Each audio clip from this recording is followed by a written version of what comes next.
And I was pounding them out pretty, There's gotta be a better way to say that. Nope, that's the only way. I was pounding them out pretty hard every night. So.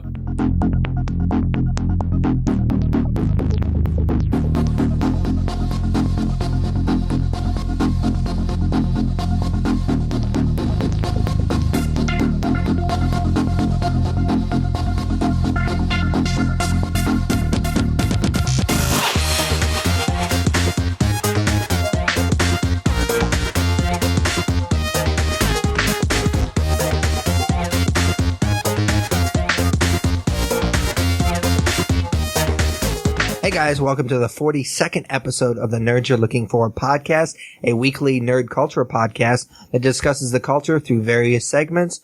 My name is Patrick Kuhn, alongside my co-host as always, that Tyler Hunt. How's it going, man? It's going really well. How are you? I'm good. Kind of pissed I have to get up super early tomorrow. I'm kind of a night owl, and I have a bit of an insomnia, so it kind of stresses me out when I have to get up early. Yeah. What do you got to get up early for? I have a CPR class, so I get to make out with a mannequin for a little bit tomorrow. It's going to be like 3-hour class. It's going to be awful. That blows. Is it for work?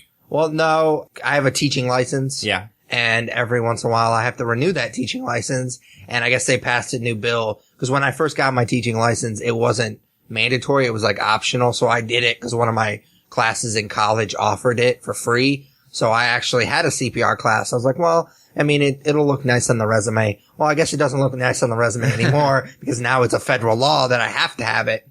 So I went to renew my license because it was about to expire. And they were like, oh yeah, by the way, we have to have proof that you're CPR certified. I was like, okay. And I gave them the card. They're like, but it expired like 2 years ago. And I was like, well, technically it didn't expire because it says recommended renewal date. It never says it expires. They're like, no, it expired. And so I had to take the class. I found this cheap program that was like $20 and it was online only. And it was a big, like 60-page study guide. And so I went through all of that, last week and took the test, passed the test, got the new card and everything, sent it to them. They're like, oh yeah, but we need proof that you had like hands-on training with the mannequin.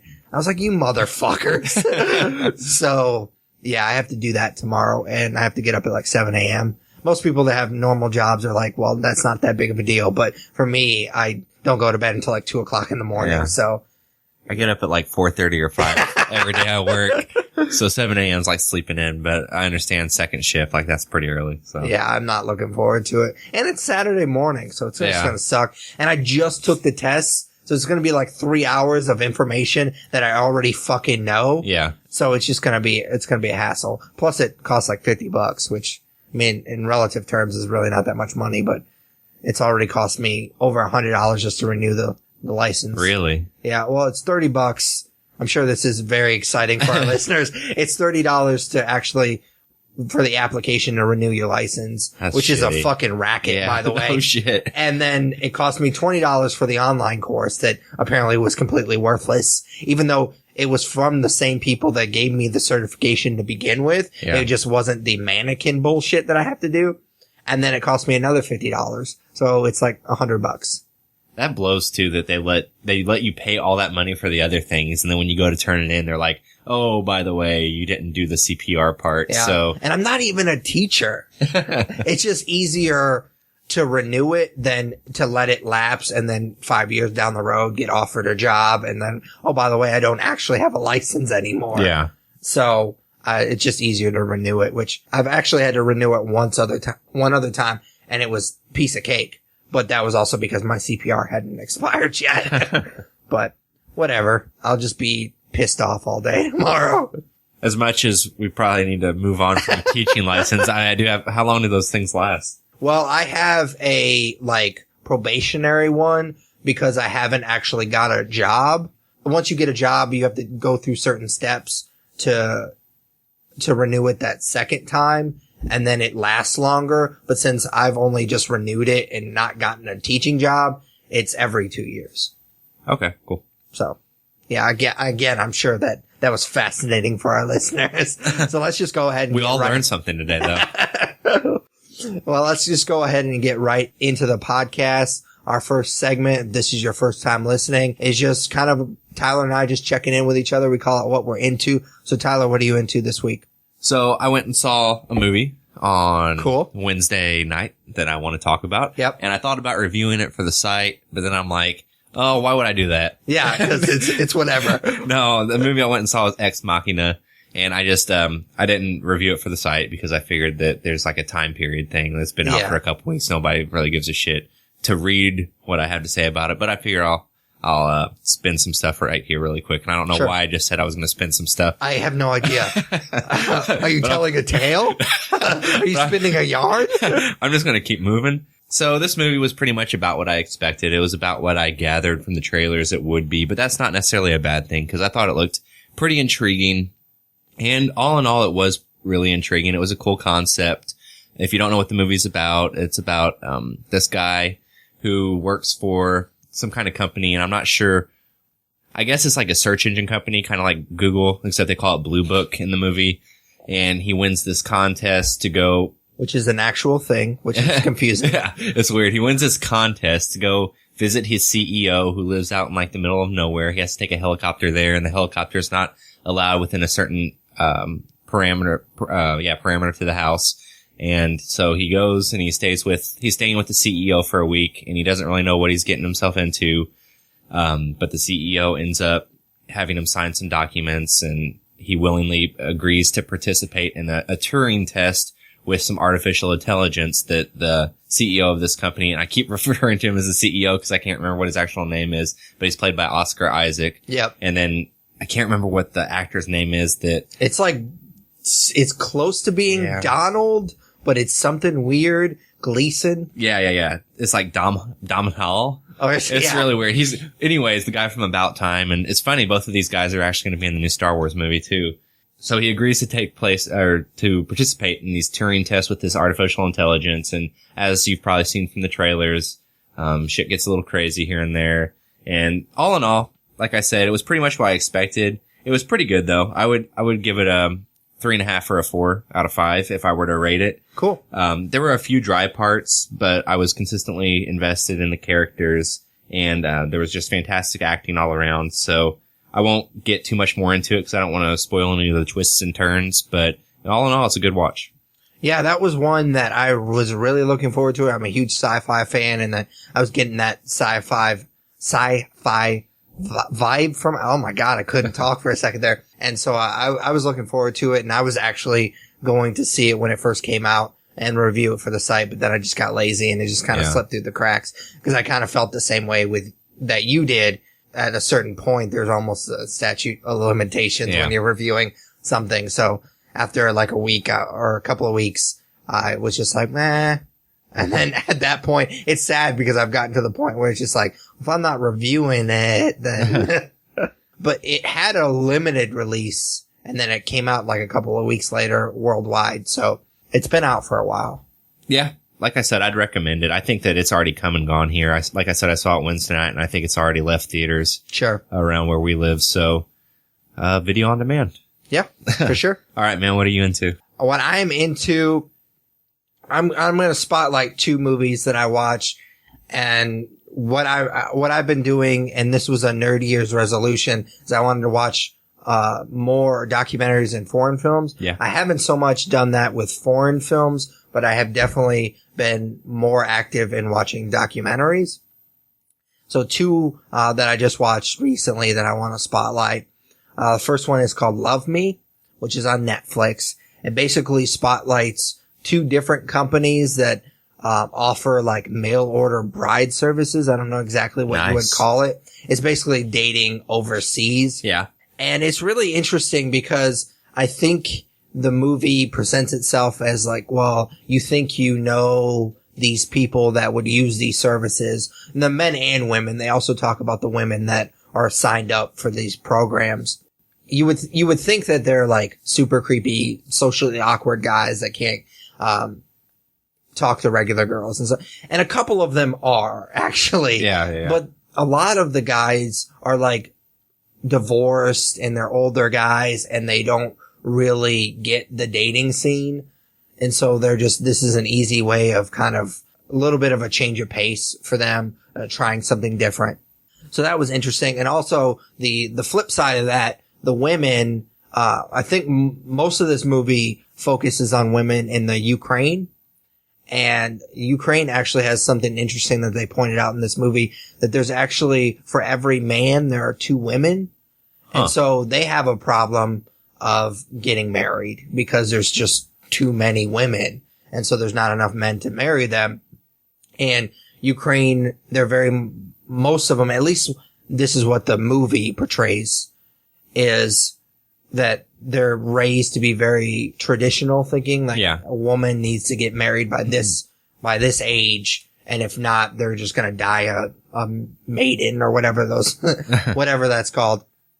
And so a lot of them get married by like 18, 19. So once you're like 24, 25, you're considered old. And why haven't you started getting married and engaged or whatever? And so it was really interesting because you don't often see or hear about that side of the coin. So it was interesting that way. And the companies are kind of shady. Like the companies that focus, I mean, you would just assume that it's a scam, and a couple of these guys do actually get scammed, but there's one guy in particular that I don't even feel sorry for because he was just a creepy, just weird dude. For example, when you sign up for this site, I think it's called A Foreign Affair is one of the companies that they spotlight in the documentary. He signs up for it, and it costs money, obviously, because it's a business, to communicate with these women. Yeah. They set up profiles, you set up a profile, and then you kind of email back and forth. Well, a lot of them don't speak English, so they have to translate. So it's $10 an email back and forth. Holy shit. Yeah. They showed this guy's bill, and it was like $10,000 just talking to this one woman over the course of like 6 months. Good Lord. Ridiculous money. I think it's either once or twice a year that company will take a group of them over and they'll have socials, like just basically they're like homecoming dances. And they do go to 3 different cities in the Ukraine and they have these socials. The woman that this guy was talking to was going to be at the last one. Like that was close to her hometown or whatever. And so he was really going to meet this one woman. And he kept saying that she looked exactly like Angelina Jolie, which I have 2 problems with. A, I don't think Angelina Jolie is that attractive. And B, I didn't think this girl looked like Angelina Jolie. Anyways, he kept saying that, but he kept mentioning that it wasn't just about the looks. It was the fact that he felt like he really had a connection with this woman. And so you kind of feel bad for him, but that goes away very quickly because he goes to the social and of course she doesn't show up. And so he kind of throws a tantrum about it. I spent all this money. I feel like I'm getting scammed. This woman is not real, blah, blah, blah. And so the company actually tracks down the woman and they go on a date. And I use dates, a date as a quote, in quotes. And he goes, and it's kind of like a real world type of documentary. Like you see him on the date and then they cut to him later being interviewed by the documentary crew. And they even say at one point, well, didn't you get suspicious that it wasn't the woman that you had been communicating with? It's obviously the woman that was in the picture, but he was suspicious that it wasn't the woman that he actually been talking to. And he was like, well, yeah. And the guy was like, well, then what? Because at one point he asked her to marry him. And he was like, well, then why did you ask her to marry him or marry you? And he goes, well, I mean, I came all this way and she's beautiful. So what do I have to lose? I was like, so it was never about the connection. Yeah. You acknowledged that it wasn't the same woman that you supposedly had this awesome connection with. It was just because she was smoking hot, which I didn't think she was all that good looking, but anyways, that's beside the point. So, I mean, some of these guys are sleazeballs, but for the most part, there was actually a couple of guys that did meet someone and they did end up getting married. Of course, with documentaries, you always have to be careful with like clever editing. Yeah. So I have no idea if they are happy, but it seemed like they were. So, I mean, it plays off the fact that I think most people just assume that it's just a scam or these guys are creepy and socially awkward. And a couple of them weren't, and it looked like a couple of them, it actually worked out for them. So it was really interesting. So I definitely would suggest Love Me, which is on Netflix. The second one is real quick. Those guys in that documentary, were they mostly American? Yeah, they're American guys. Okay. The women are Ukrainian. Okay. All right. Cool. Yeah. The second documentary is also on Netflix. I'll be pretty brief with this one because I don't want to give away too much about this one. It's based on a famous court case. So I'm sure a few of our listeners either have seen the documentary or know about the court case. But it's called Dear Zachary. Okay. And it's a film by Kurt Keen, which I hope I'm pronouncing that correctly. It's Kuenne. I pronounce it Keen, but I have no idea if that's how you actually pronounce it. I have no idea how he pronounces it. No. Which I apologize because I have a weird last name too, so I appreciate that. Anyways, his childhood friend, who he shot like a bunch of like Super 8 videos growing up together, was murdered. And he's a filmmaker. I actually looked up his filmography. I didn't recognize anything, but he is a legit filmmaker. His friend is murdered, and he his basically... friend's name Zachary? No. I'll get to that. All right, cool. Anyways, so he decides to make this film, and it's kind of just the way he knows how to grieve. The guy that got murdered his name was Andrew, and Andrew went off to college and went to med school and stuff. So they kind of drifted apart a little bit. There was a gap in between since the last time he saw Andrew and when he got murdered. And so this was just kind of how Kurt grieved. Okay. He was going to start interviewing the people that knew Andrew since he moved away, just kind of get to know him a little bit better. And then they cut that with updates of the court case because they're suspecting that his ex-girlfriend is the one that murdered him. And it pretty much, again, it could go with clever editing, but it's pretty much she did. Yeah. There's no way that she didn't. This is the only person that would have. I mean, she was the only suspect and everything. Well, it turns out she lives in Canada because he went to med school in Canada. And she gets arrested post bail and then she goes to Canada. And so they have to get her back to America. And there's this whole other process. And it was crazy how just like drawn out it was. Well, while this was going on, she announces, oh, she's pregnant with Andrew's child. That's where Zachary comes in. And the movie kind of shifts to, well, now this is kind of a letter to Zachary. This is how you're going to know your father because you're never going to actually know him. So this is just me interviewing all these people cut in with scenes of Andrew. And so I don't want to get too much into this movie because there is a twist at the end. If you know the court case, then it's not a twist, but I was not aware of this court case at all. It's an emotional roller coaster. It really is. It got me. Really? I mean, it's a really solid movie, but just a twist at the end. I mean, it was really emotional. I'll stop right there because again, if you haven't seen this, I don't want to give too much away because I would definitely recommend watching it. It's on Netflix, like I said. Watch it. If you don't know the court case, you'll probably get a little bit more out of the movie, but I definitely recommend it.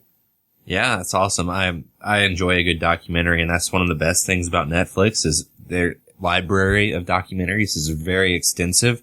So I just added both of those to my watch list on IMDb. So I'm going to hopefully check those out soon. All right. So our next segment, moving right along, is just plainly titled Comics. Tyler and I read a bunch of comics. We're huge comic book nerds. And we just like to spotlight one each episode. So Tyler, what did you read this week? This week I read quite a bit of stuff, actually. I'm trying to get through my huge stack of comics that have built up that I haven't read yet. And I was pounding them out pretty, There's gotta be a better way to say that. Nope, that's the only way. I was pounding them out pretty hard every night. So, the one that really caught my attention and I want to talk about really quick, actually, I do want to say really, just because I had brought it up on a previous episode a while back, actually, I did pick up Batman Earth 1 Volume 2 this week. Yeah. And I just started that tonight, actually, before we started recording. So I'll talk about that next week, but so far it's awesome. The artwork's amazing, but I don't want to talk about it since I haven't gotten too far into it. So I'm going to actually talk about the current run of Thor.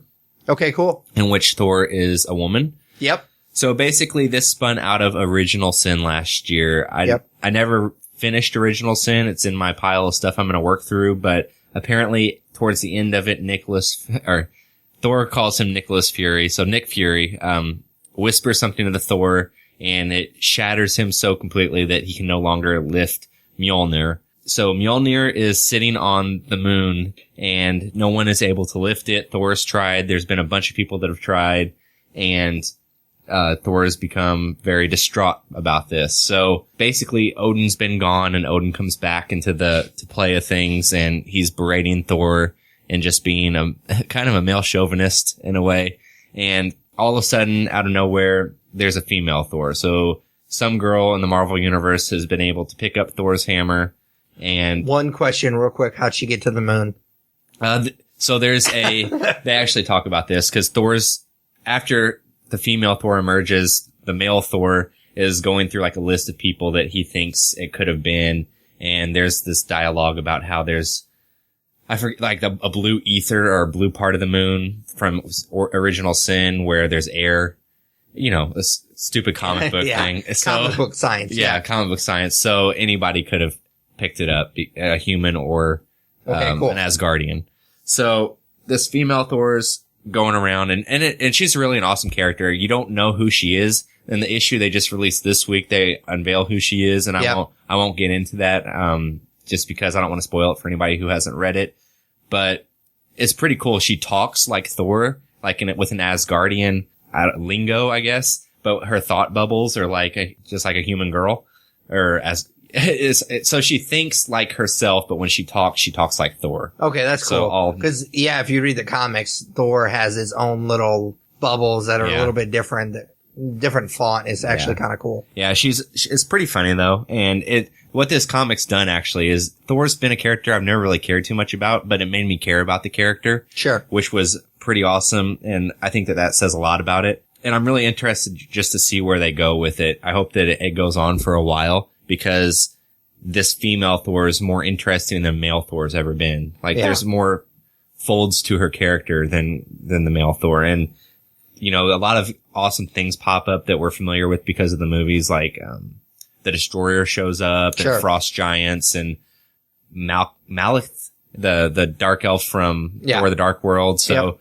a bunch of stuff that I'm familiar with from the movies, but that they put into the story. It's been really fun. So I'm hoping that this comic stays after Secret Wars is over. Yeah, I've kind of regretted that I never got into this one because when they changed Thor, I was like, well, this might be a perfect way to get into it. I've never been a huge fan of Thor. I'm not a real big fan of the movies. Yeah.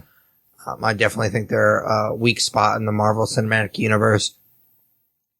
But I'm kind of regretting that I didn't get into this because everything I've heard from it is good stuff. Do you know who the new Thor is? I've been staying away from it just in case I decide to get into it. Okay, cool. So yeah, it's really good. I suggest it. All right, cool, man. What comic are you into? Well, I've been kind of talking about this one a lot within the last month. And finally, I got to read Secret Wars number 1. Secret Wars 2 actually came out this past Wednesday. I haven't gotten it God again. damn it. I read Secret Wars 2 tonight just so that we could talk about it because I thought you'd be talking about Secret Wars. Well, I mean, I am. I'm talking about number 1, so we can talk about number 1. Oh, God. But like I mentioned last episode, I get it from Midtown. And so something that comes out on Wednesday, I don't get until Monday morning. Oh, yeah. So I can only talk about Secret Wars number 1. Bummer. Yeah. So basically, this comic, there's a shit ton going on in this comic. It picks up where, I guess, Avengers and New Avengers left off, which aren't titles that I read. I don't either. But I read a lot of Marvel that I kind of know what's going on. I kind of have the general idea of what's happening. But my first impression when I read this was, with all the talk of the Marvel universe ending and they're creating one solid universe after Secret Wars, I thought, well, with the success of all the movies, maybe non-comic book fans might think, okay, well, this would be the time. If I'm going to start comic books, because it is such a daunting task just to pick it up one day. Yeah. That maybe I should start with Secret Wars. They're not going to know what the hell is going on because there's so much going on. And like I said, it really just picks up from where Avengers and New Avengers left off. So you kind of have to know what's going on within the universe or universes to really kind of know what's happening. And I think it was a little bit of a misstep because I think that this was an opportunity to draw in new fans. And I hope those readers continue because I think there's some good stuff in Secret Wars 1. And I'm looking forward to eventually reading all the other, I think it's 8 issues. Yeah, it is. Of this miniseries. What I really liked about Secret Wars #1 is the fact that in a lot of books, yeah, sure, superheroes get in trouble and there is a lot of tension, and people do die and people do get injured. But for the most part, the superheroes find a way to save the day. Yeah. And I didn't mean for that to rhyme. In this one, it's not even about that. Like they realize it got so bad that they realize that they're not even going to be able to save people. It's just like, it reminded me, it's going to sound silly, of that really bad, movie from forever ago, Deep Impact, where they have like the little bunkers. Yeah. Where they know they're not going to be able to save everybody. So they just kind of get the important people together. Like, Mr. Fantastic and Black Panther actually are having conversation about, well, we lost this guy and this guy. So we have backups and we need to get this, and like scientists and all these other important people, getting them on this, life raft. And so I just thought that was an interesting, change of pace. Cause like I said, you are used to superheroes eventually finding a way to kind of save the day.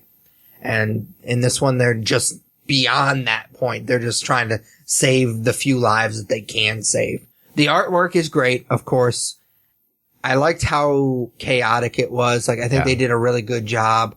There was so much going on, and I think it could easily have been just like nonsense, but I think they did a really great job. But I think Alex Ross did the covers too, didn't he? I believe he did. And he's always awesome. Yeah, I mean, it seems like every comic book that comes out, he does like a variant Alex Ross cover. And it makes me want to collect all of them because he's so great at it. He is. My wife would kill me.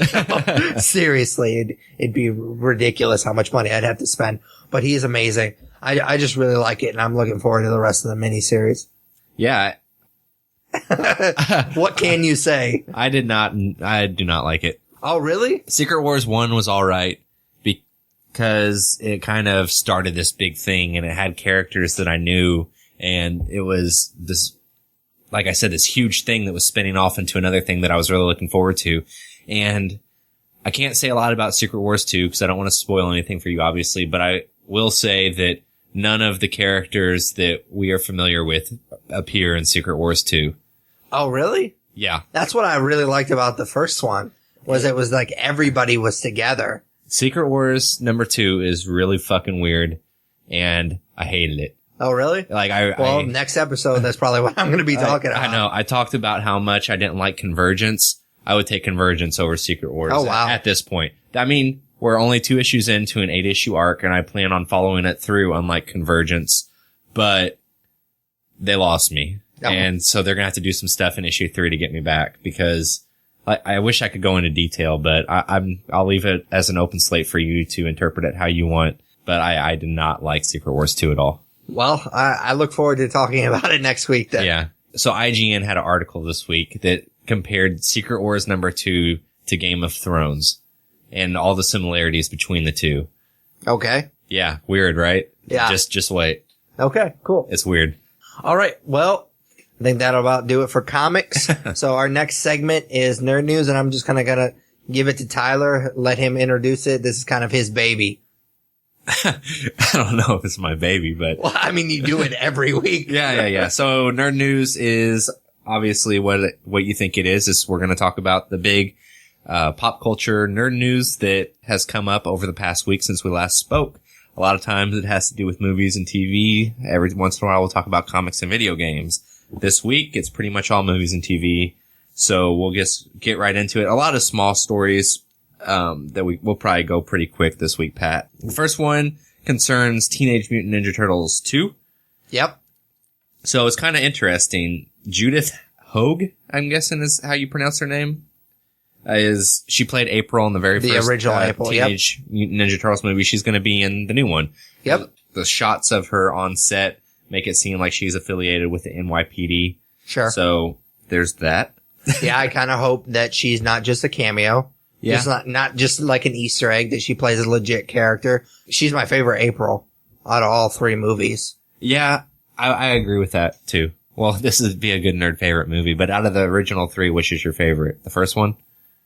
Oh man, Secret of the Ooze, it's silly. Yeah. I would have to go with the first one because it's a little bit more darker and a little bit more grounded. Yeah. The second one I like because Secret of the Ooze, it's kind of a shout out to Bebop and Rocksteady, who are going to be actually in TMNT 2. And they just, I don't know if you're going to bring this up, but they just cast. It was one of them. I can't remember which one. Yeah. But it's Bebop, right? I want to say. There's the Warhawk, yeah. Yeah. Warhawk is a Bebop, yeah. So I regret bringing that up because I don't know the guy's name. I'm trying to get to it really quick so we don't sound. Gary Anthony Williams. Yes. As Bebop. Yep. Yep. And I wonder because he's mostly known for his voiceover work. So I wonder if it's just going to be all CGI or they're going to do some motion capture. I'm curious to see what they're going to do with that. Yeah, I mean, somebody completely different from Johnny Knoxville did Leonardo. And Johnny Knoxville came in and voiced Leonardo in the first one, but I think all of the other turtles were voiced by the people who did the mocap. Yeah. So, yeah, it'd be interesting to see if he does it or not. I want to answer that question I posed to you really quick, though, about favorite Teenage Mutant Ninja Turtle movie. I would say the first one's the better movie, but just from a childhood perspective and which one's more nostalgic, I have to go with Secret of the Ooze. Yeah. If you said the third one, podcast over. All right. So I need to go back and listen to this episode, but last year, Indie PopCon, when we did our top 5 sequels, and, the great artist David Yoder was, with us on DavidYoderIsAwesome.com. Yep. That's right. And I think that's his Twitter handle as well. Yes. And he really is awesome. He's a good guy. I know, he was so funny. But he didn't have a list compiled because he didn't know what we were doing. It was like literally threw it to him for like 10 minutes before we started recording. He was so cool. Didn't he say Teenage Mutant Ninja Turtles 3 is one of his favorite sequels? I love that little part of the episode because I cut all of the Indie PopCon stuff, and that was a huge chunk of it, is us recording on I think it was the Sam Ash podcast stage.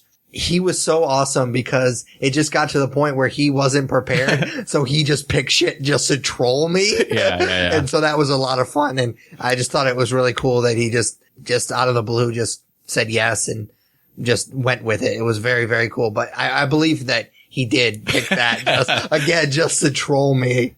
No, that's hilarious. I hope he's going to be there again this year. Yeah, I'd love to catch up with him because he really was awesome. Yeah, he is. All right, so we're going to move right along. Mallrats 2 is called Mallbrats. Which I'm completely indifferent to. I could care less. Yeah, I thought that's what you might say. I think it might have something to do with, I know his daughter's going to be in it. Yeah. So maybe it's like the older generation of Mallrats and the newer generation are these brats, Yeah. I don't know. I'm really grasping for straws here. Yeah. I don't even know why we're even spending as much time on it as we are. Moving on. So I wanted to touch on the new title for the Planet of the Apes movies, just because I know how much you love those movies, and it's going to be War of the Planet of the Apes. Which, a little on the nose, considering how it ended. The Dawn of the Planet of the Apes ended. Obviously, there's going to be a war. He literally says it. So I thought it was a little on the nose, but I'm looking forward to it. Yeah, it doesn't give anything away. It's kind of what you thought it was going to happen. Yeah. So yeah, exactly. This next one, I know, well, actually a lot of these you've been highlighting on the Facebook page and the Twitter throughout the week, but I did want to touch on Josh Boone being tapped to direct a New Mutants movie for Fox, which is going to be a spinoff, I guess, of the X-Men franchise. Yep. So I'm kind of where you are with it. I know that you posted this on Facebook, but a couple months ago we were talking about how excited we were for The Stand and the movie he was making there. Movies. Yeah, 2 movies. And then this pops up, and I really hope that it doesn't take precedent over The Stand. Yeah, I completely agree with that. Obviously, I posted that on both Facebook and Twitter at the Nerds Podcast. But he's an awesome filmmaker. Listening to him in that Smodcast episode with for sure, that was awesome. I think it was a Hollywood Babylon episode with Kevin Smith. Was great. He seems like he's really in touch with things, and he really cares about the stuff he works on. So if he does a New Mutants movie first, I know it'll be in good hands, but I'd really like to see The Stand before that. Yeah, for sure. I'm excited because we kind of been curious to see where they were going to take the X-Men universe. And it looks like they're going to take it with the New Mutants. And I'm looking forward to it. Josh Boone, like we said, seems to kind of be in touch with nerd culture, and he seems really passionate about the projects that he takes on. So I'm really looking forward to it. Yep. All right. Speaking of X-Men, they announced within the last couple of weeks that there will be another Blu-ray release of X-Men Days of Future Past. This one being the Rogue cut.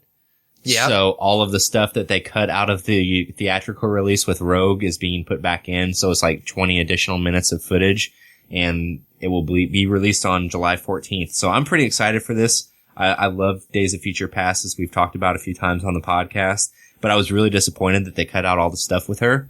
So I'm interested to see this cut of the movie, and I'm glad that they're giving it a chance. I'm interested. I'm probably not as excited as you are. I didn't think that it took away from the movie like I got the impression that you might. So I'm excited. I'm interested to see it, but I don't think I'm as psyched as you are. All right, cool. And this next one just popped up today, and I think it's kind of funny, so that's why I wanted to bring it up. So they're making an Underworld 5. And I did see that, and yes. Kate Beckinsale's coming back for it. But why? I honestly like the first one. That is actually a really, if you turn your brain off kind of movie where it's just cool action.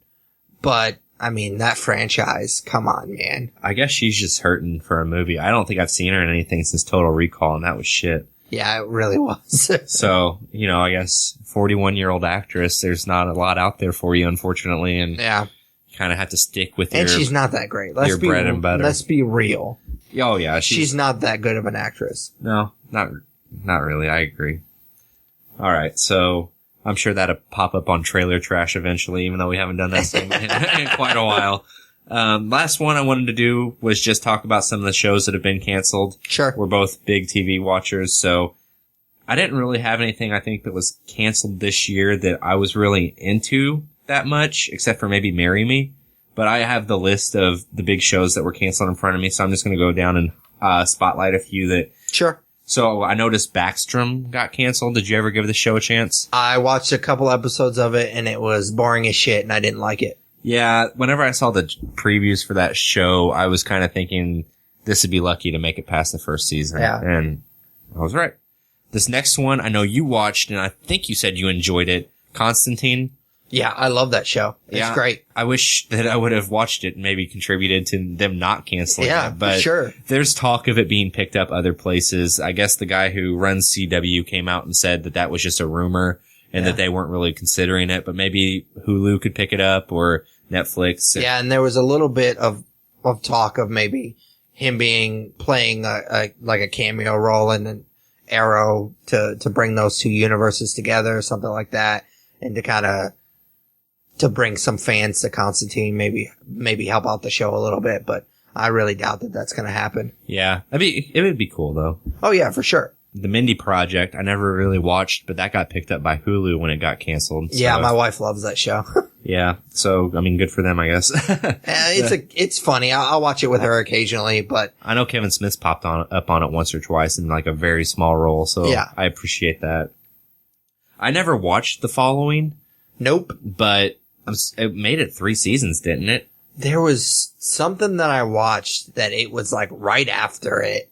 And so I've seen like a minute of like a bunch of different episodes because my DVR would tape like a minute of it after whatever show I watched. I can't remember maybe it was Bones. Maybe it came out. Yeah, that sounds probably about right. And then, so I was never interested in it. It looked fucking weird. Yeah, my wife really likes Sleepy Hollow. Oh yeah? So I'm glad they didn't cancel that. I'm glad they canceled The Following instead, because apparently Sleepy Hollow's ratings aren't that great right now. Let's see. They finally put a bullet in the head of Glee. So that's well, I mean, we knew that was coming. Yeah. Marry Me, like I said, has got canceled, which I'm a little sad about. Yeah. I've watched it on Hulu, and I've been waiting for a new episode for forever, and there's just not been one. So they're just going to not show those additional episodes, I bet, which is a bit of a bummer. Okay. This show I never watched, no interest in, but The Mentalist Wasn't that a show on CBS? Yes.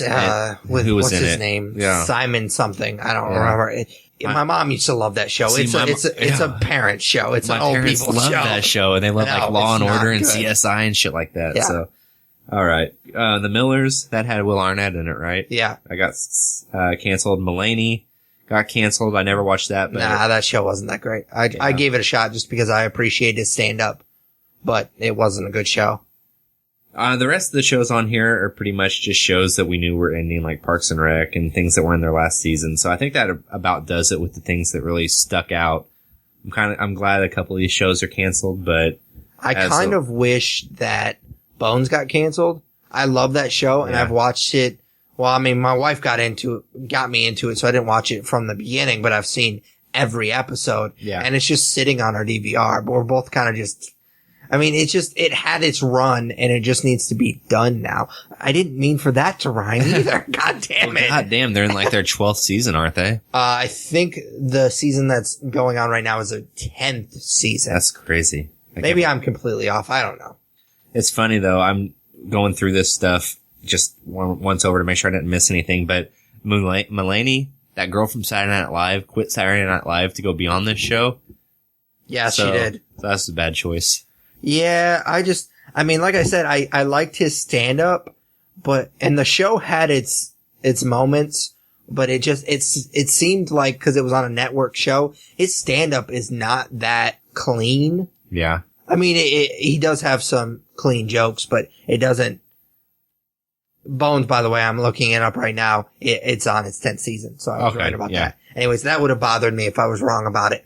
But like I said, his stand-up's not that clean, and the show, just because I think it was on Fox, right? Yeah, Fox. I think it tried to play clean, and I wasn't a fan of Martin Short's character, even though I love Martin Short. He's fantastic. I just wasn't a fan of his character. You're right. He is fantastic, but he's definitely hit or miss because he can be so eccentric, and sometimes it's on point and sometimes it's not. So yeah, for sure. All right, man. That's all I have for nerd news this week. All right. So our next topic is just kind of what we've dubbed our main topic of each episode. We haven't come up with any clever name for it. Not that we've come up with any clever names, to be honest, just because it changes every episode. We're about into summer movie season. So a lot of our main topics for the next couple of months are just going to be us reviewing movies.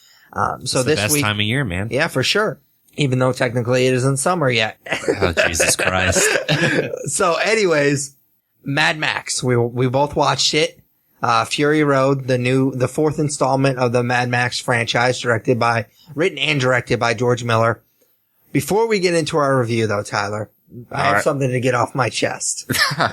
Okay. All right. So we watched this together. Yeah, we we went sure and did. saw it on Thursday. Right next to each other. Yep. Well, that's what I'm going to get into. All right. So we made these plans a couple of days ago. You text me while I'm at work Thursday, says, I'm going to be late. My movie pass, because if you don't know what movie pass is, you pay $30 a month and you get to see a movie every day. Yes. It's every 24 hours. Every 24 hours. We made this plan a couple of days ago. Yep. You went and saw a movie at 7:30, knowing that you had to see another movie at 7:30 the next day. Yeah. So you were going to be late. Yeah. That's fine. Whatever. You're late to every movie we've ever seen. That's not so true. I'm used to that. Mostly. I was there with plenty of time to spare with Age of Ultron. Okay. We've seen like a million movies. You're late. You're on time for one of them. Anyways, so I'm fine with it. I got off work a little bit early. I was there at like 7:20. The movie starts at 7:30. You text me a little bit later and say, oh, my buddies Mike and Ryan are coming. The more the merrier. Those guys are awesome. It's nothing about them at all. But you just told me that you were going to be late. So automatically I'm like, well, God damn it. I'm going to have to save seats for them. And I'm going to have to flag them down. They're not my friends. And so I get there. I sit down. I get decent seats. I'm pretty particular about where I want to sit. And so I get there early. Well, somewhat early. And turns out one of my best friends in the world, Mike from the Obsessive Viewer, well, I guess formerly of the Obsessive Viewer podcast. Yeah. He shows up with his brother, who I haven't seen in a while. Two of my best friends, known him since I was in the junior high. It's always weird when you see someone that you know that well by accident. Like you go to see a movie and you just bump into each other. So that was weird. And he just saw me sitting by myself. So he's like, "Oh, do you want to sit with us?" And I was like, "Well, I mean, I'm waiting for somebody." Anyway, that's fine. I had a great conversation with him in the restroom about Secret Wars #2 while we were pissing. It was kind of weird, but it was kind of cool too. Super weird. Yeah. Anyways, and so I'm watching for Mike and Ryan. I see him walk in. I gotta be the douchebag that like waves them down. And so I'm waving like a fucking idiot, and they look right at me, and then they start going up steps. I'm like, okay, sweet. I can check that off my list. I got that taken care of. I'm fine. And then they just sit down. And I'm like, what the fuck? And so I go down there, and I was like, well, now I gotta be the idiot that's gotta go down there, because I'm not gonna sit by myself now. What a bunch of assholes. Why'd they do that? I have no idea. Well, actually, I have an idea why. They didn't save me a seat. Tyler, they didn't know I was gonna be there. Yeah, they did. They did not. Then they're assholes and did not save me a seat. They saved you a seat. Then they're assholes. Because they knew we were going. No, they saved one seat. What a bunch of assholes. I'll have to talk to them and see what that was about. Yeah. No, but we were actually there early. We were there at like 7:15. And really? And I sat out in the parking lot waiting for 7:31 so I could use my movie pass. And I kept telling them like, hey, you don't have to wait on me. Just go in. And then whenever it was time to use my movie pass, the time that we were going to Mad Max wasn't on my app. So with Movie Pass, you have to check in at the theater and you have to select your showtime on your smartphone. And it didn't have the showtime. And Movie Pass has like the best customer service I've ever had. So I called them. They take care of it. No big deal. But that adds like another 5 minutes onto, me getting in and me being late. So that sucked. But yeah, I don't know. I guess they're just being assholes. I don't know. I don't know why they wouldn't have. And maybe my first thought was Tyler just didn't tell them. Maybe they didn't see you. I don't know. Well, I mean, they didn't see me, obviously, but they also didn't save me a seat when I got back down. How'd they not? So how'd they save me a seat? They sat and then the other? And then there was somebody that had saved a seat next to them. Okay. And so we actually literally had to move those people down a notch. Because they didn't save me a seat. So what'd you say to them when you went down and sat with them? I just said, hey guys, because I thought they knew I was gonna be there. Yeah. And then Mike had to talk to the guy next to him and have them move down a rung. Because they're like, oh, where's Tyler gonna sit now? I was like, I don't know. I thought you guys figured this out because I thought you knew I was gonna be here. They did. Apparently not. They did. I don't know. Okay, whatever. Maybe I don't. I thought that was gonna be a short, funny story, and it got way too long and not so funny, but no, it's still funny. Anyways, like I said, Mad Max Fury Road, written, directed by George Miller, fourth installment. This movie is kind of weird because is it a remake or is it just a sequel? I don't know. I think it's a remake and they're just like, you know who Mad Max is. So we're just not going to do the whole origin thing again. And we're just going to start this over. Well, I mean, there was a sequel in development for a long time. Like back in 2003, Mel Gibson was going to reprise his role and then they just kind of went their separate ways. So I don't know if it's the same script or if they made edits to it or what. I wouldn't call it a remake. I'd call it somewhere between a remake and a reboot. I don't know. Okay. Yeah, I was a little bit confused about that because I've seen different things, different places. And so I couldn't get a solid answer whether or not it was a sequel or if it was just a remake or a reboot or whatever. Anyways, it stars Tom Hardy as the title character, Mad Max. So first off, before we kind of get into the particular scenes or whatever that we really liked about it, broad strokes, what did you think about Mad Max Fury Road? I went into it expecting to like it because I thought the trailer's really good and I ended up loving it. I liked it. Oh, yeah? I thought you were going the other way with that. I got real nervous. I was a little nervous from the trailers because it was the trailers are really out there and this movie is really out there, but they did it really well. Like everything's in the vein of the Mad Max we know from the 70s and the 80s, but they brought it up to present times and I don't know. It's really hard to explain, but you know that you're watching a Mad Max movie. And its movie is one of the most beautiful movies I've seen in a long time. It's really gorgeous. It was gorgeous. So That's my broad stroke, what I thought of it. What about you? I feel pretty similar. That's why I said I was kind of nervous, because the way you started it, I thought you were going to say that you didn't like it. And I was like, and we're going to have a pretty heated discussion then. I actually, and this might not be very fair to say, but since they're so close together, I'm going to compare it to Age of Ultron. I felt better coming out of this movie than I did coming out of Age of Ultron. But I think that, again, I don't know if that's necessarily a fair comparison, only because I had really high expectations and I have that emotional attachment to the franchise and the Marvel Cinematic Universe. Yeah. And I don't have that similar attachment. I think we talked briefly about this with our top 5 summer movie preview, and you brought up Mad Max. And I kind of just said, well, this is a franchise I don't really care that much about. So I'm looking forward to this movie, and I'm going to kind of rest easy when we're watching it, good or bad. I'm not going to really care either way. Yeah. So, like I said, I don't know if it's necessarily a fair comparison. I'm just saying that I felt better coming out of it than I did Age of Ultron. So with Age of Ultron, I think Mad Max is a better movie than Age of Ultron. For sure. But I had more fun watching Age of Ultron. I don't know, because Mad Max is pretty fun to watch. I know it was, but because I had that emotional investment to the characters in Age of Ultron, which, I mean, you can listen to our review of it. I liked it a lot more than you did. I had a better time watching it, but I think Mad Max is the better movie, if that makes any sense. Yeah. Okay. All right. So basically, Mad Max Fury Road is just a 2-hour chase scene. Yeah, it really is. But what I really loved about it was, with a lot of action movies, I feel like a lot of action movies try to one up each sequence. Like, it's just building, and every scene is just more ridiculous than the next. And I thought this did a really good job.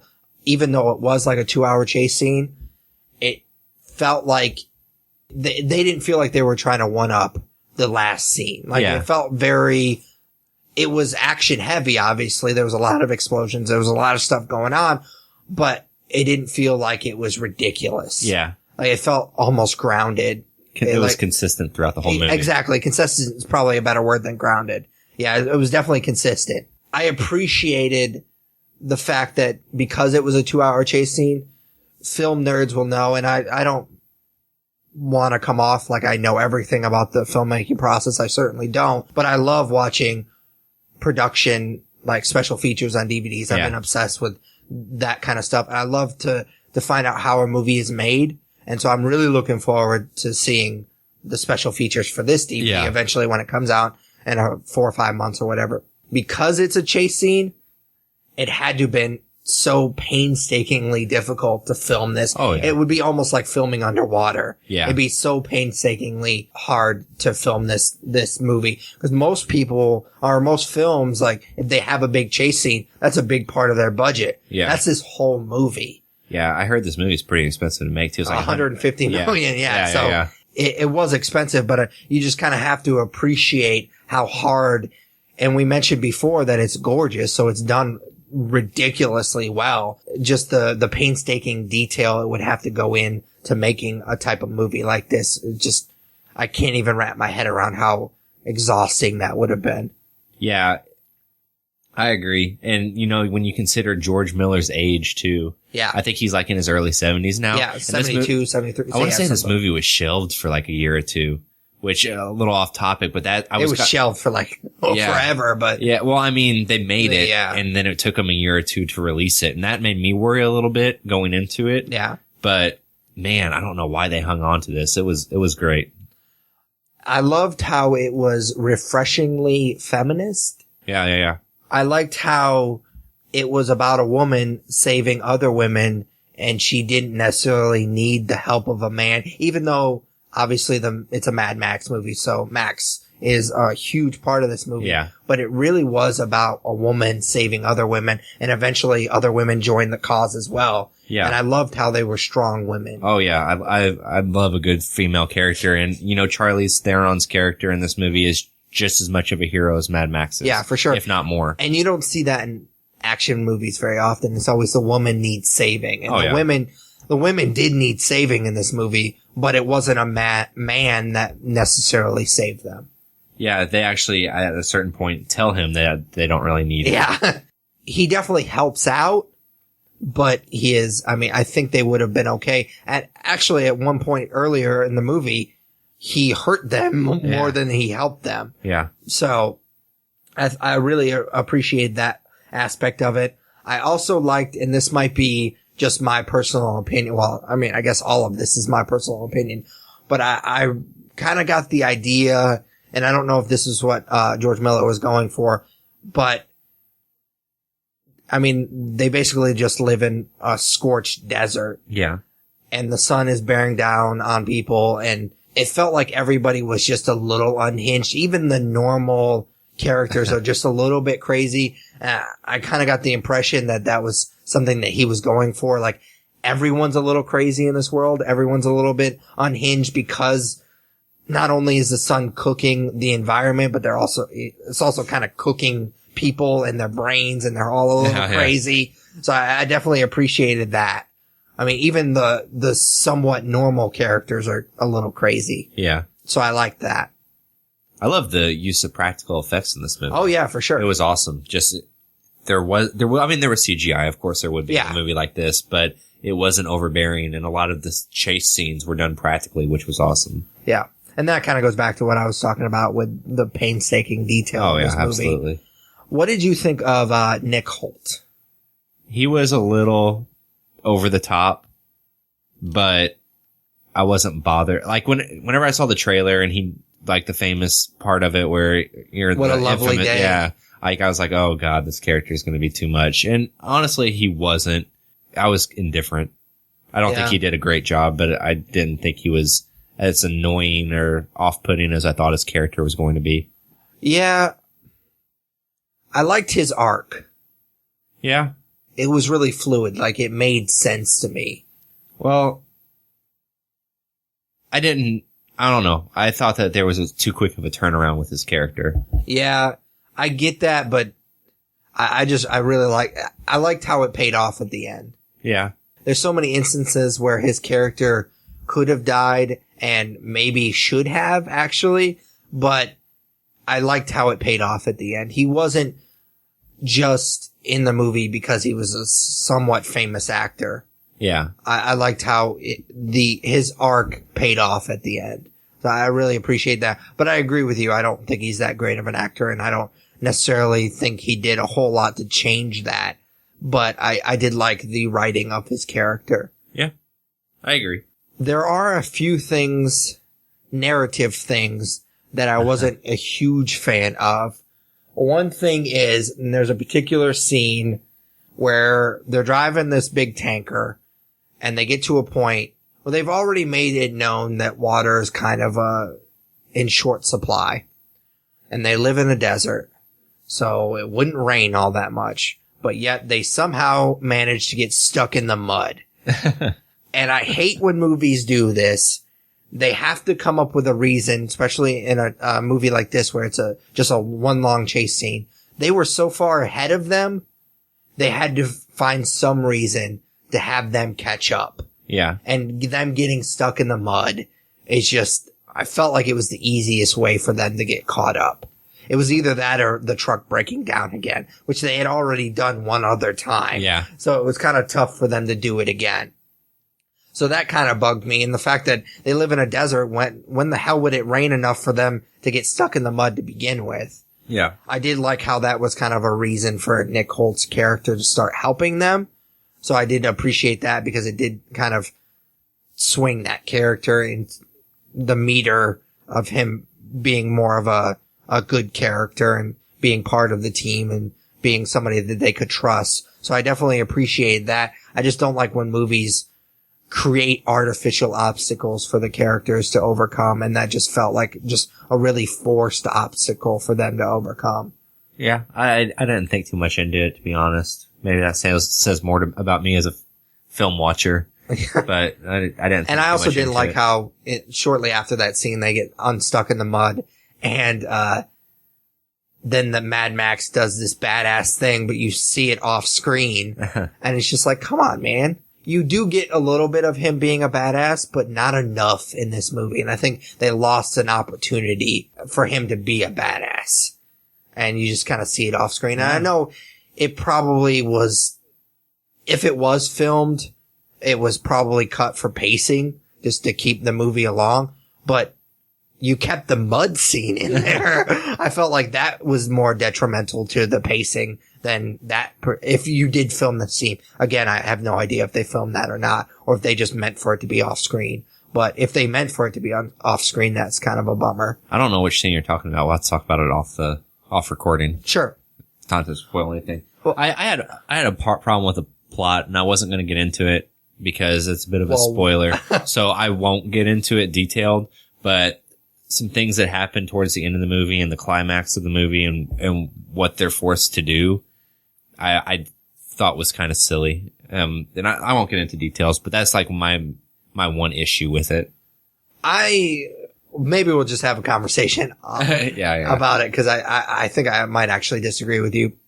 The one other thing that I wanted to mention, and I don't know if this is true or not, I probably should have done a little bit more research, but we haven't really done a whole lot of research up until this point, so why change the formula? It seemed like there was, and there's one particular scene that kind of jumps out at me. It seems like there's a lot that this film may have cut. And one particular scene that I'm referring to is there's a scene where one of the women, she falls off the tanker. And Max sees her fall off the tanker, and they keep going. And he says, I saw her go under the wheel. She's dead. Let's move on.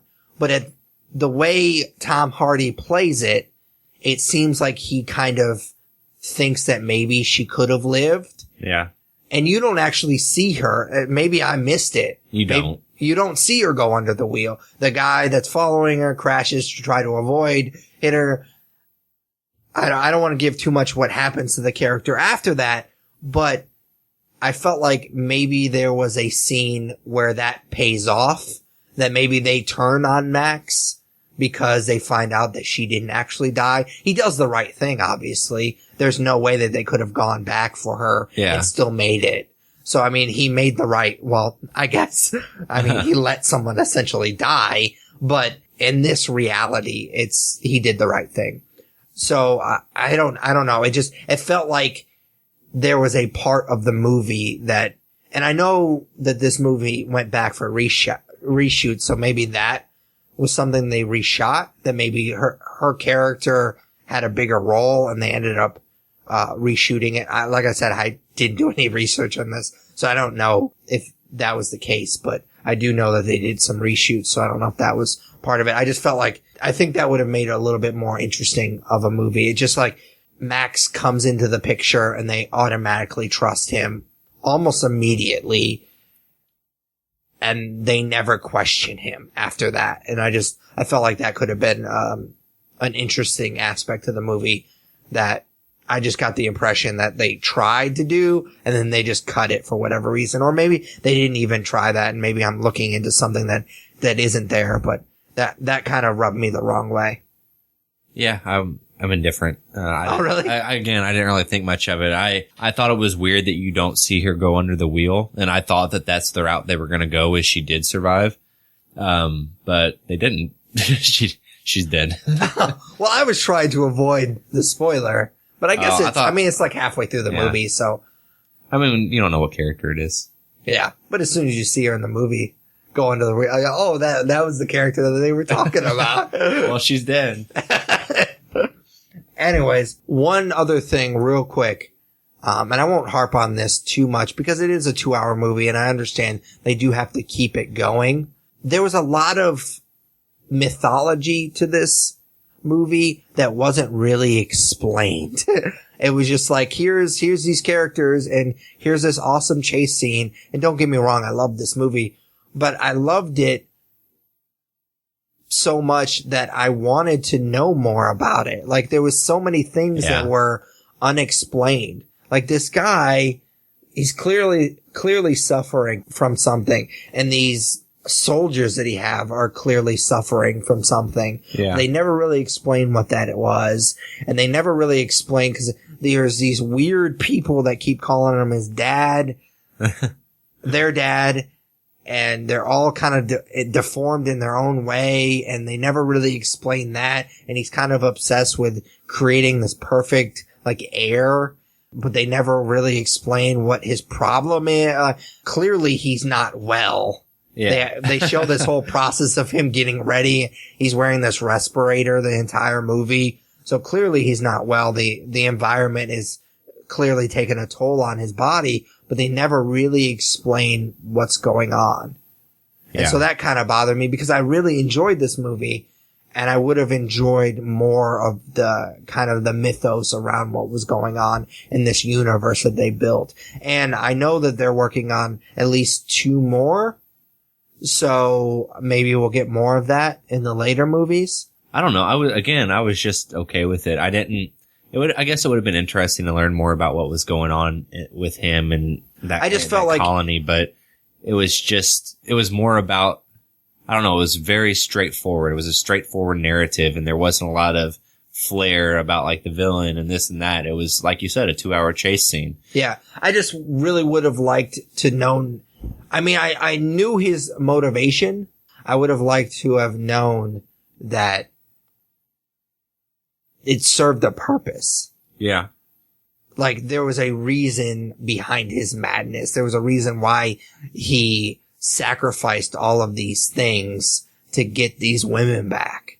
I mean, obviously he was insane, but I was hoping that there would be more to that. I also liked, and this is just real quick detail about the movie, I liked at one point they actually like list all of these things that we're down this much of this and that, and I really liked that, because up until that point I was thinking, in this future like post-apocalyptic world, these supplies would have been really hard to come by, and the fact that they're just driving around and shooting and using all this gasoline and all this other stuff, it seemed very wasteful to me, and I liked how they kind of pointed that out at one point. And it was really quick, and he kind of dismissed it, and I appreciated how they just took a little bit of time to kind of satisfy that. In the back of my mind, I just kept saying, they're wasting a lot of materials right now. And so I liked how they kind of justified that real quickly. Every time he turned the water on,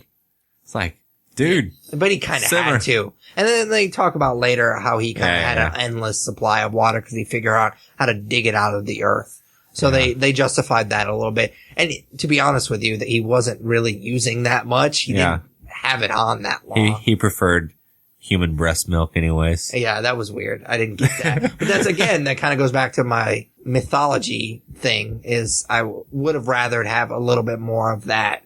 And maybe spent a little bit more time at the Citadel, kind of learning about their culture or whatever. I mean, it worked, but I would have appreciated a little bit more. And maybe the sequels have nothing to do with that place. Maybe it never comes back into play. So that's why they decided not to even mess with it. Just get right straight to the point. Like you said, it's a very straightforward narrative. So maybe that's what he was going for. But I just felt like he put a little bit too much in there, and I just wanted to know more about it because I fell in love with the movie, and I just wanted to know more and more about it. Yeah. And I just don't think he satisfied that part enough. No, I can appreciate that. So, unless you have anything else, that's pretty much all I have for the movie. I think that was pretty much all I had. Yeah. So star rating?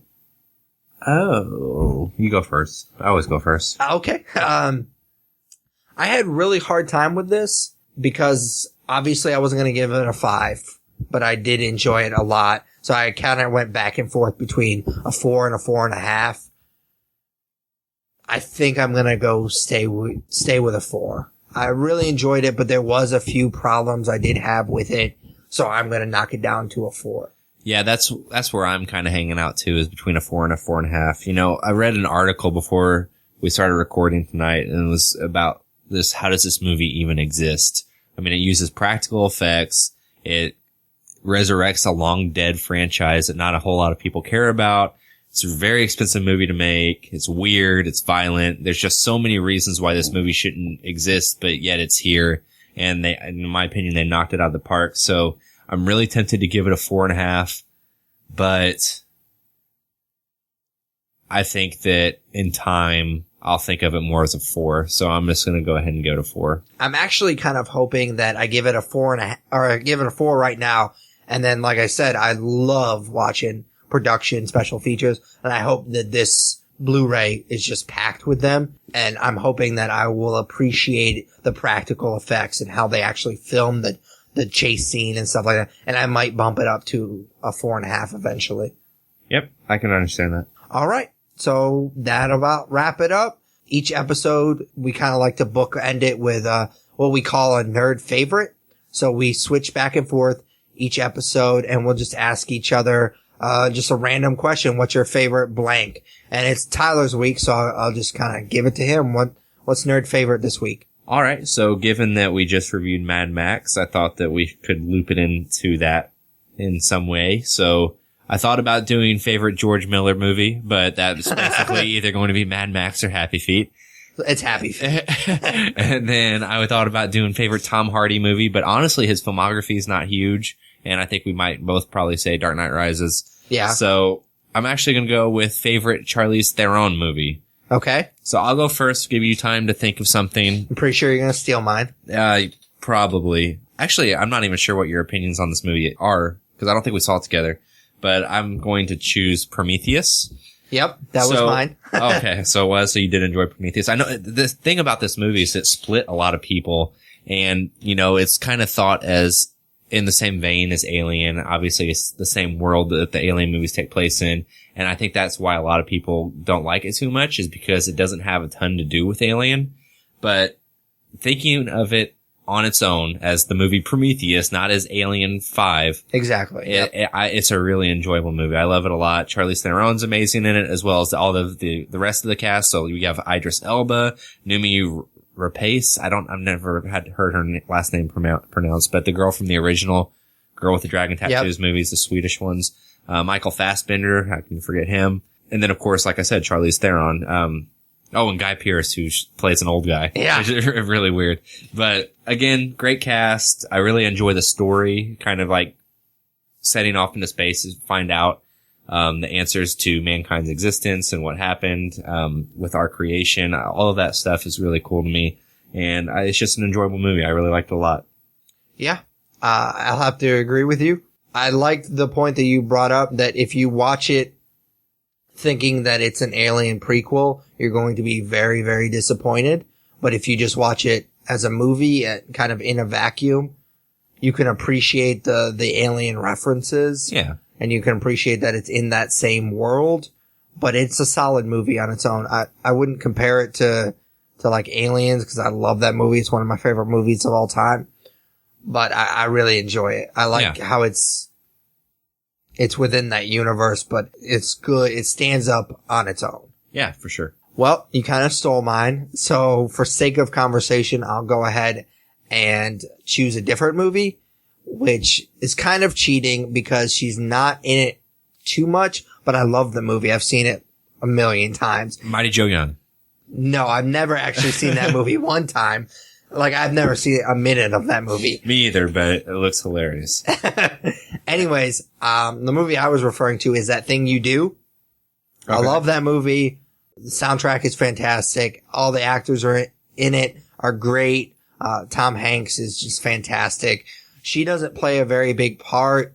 She basically is dating, and I can't think of the guy's name, the actor's name. She's dating the drummer in the band. Is basically about a band. I think it's either in the 50s or the 60s that have a song and it just blows up. And they're basically just a story of a one-hit wonder. She's dating the drummer in the band, and then she ends up leaving him. and that's pretty much the rest of the time we see her on screen. But it's really just, she's in the movie, and I love the movie, so technically it counts, but she doesn't necessarily add a whole lot to the movie for me. Yeah, I've never seen it. Oh, really? Yeah. You gotta check it out. It's awesome. Have you ever seen Monster? like neither one of us said Monster, and that's like the movie she won an Academy Award for. So I've never seen it. I've seen it, but I mean, I wasn't that impressed. I think the thing that really won her that Oscar, I mean, she's good in it, but I think the fact that she's a stunningly beautiful woman and she looks like a monster in this movie, I think that's what kind of did it for people. Yeah. So that is my favorite of her movies. All right. Awesome, man. That's going to pretty much wrap it up then. All right, cool. So as always, you can follow us on Twitter at The Nerds Podcast, like us on Facebook, check us out on Google Plus, our new YouTube page. Check out our blog. Well, I guess my blog. No. Well, maybe if you did that review. I went and saw Pitch Perfect 2 today with my wife. I'll review that. Okay. No, I'm not going to do that. I would have been okay with it. No, I don't know. Anyways, it's thenerdspodcast.com. Vote for us for Podcast of the Month at podcastland.com. Rate, subscribe, all that good stuff on iTunes, Stitcher Radio, basically any great podcasting network. We're on it. Check us out at Indie PopCon. We have a booth this year as we did last year. It was a lot of fun. We're looking forward to hanging out and talking to you guys. So definitely check us out there. I think that's about it. Email us, thenerdsyou'relooking@gmail.com.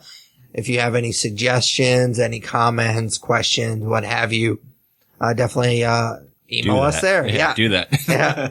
And you can also do that on the Contact the Nerds form on our website, thenerdspodcast.com. For Patrick Hoot, Tyler Hunt. we are the nerds you're looking for. Take it easy, guys. See you guys next week.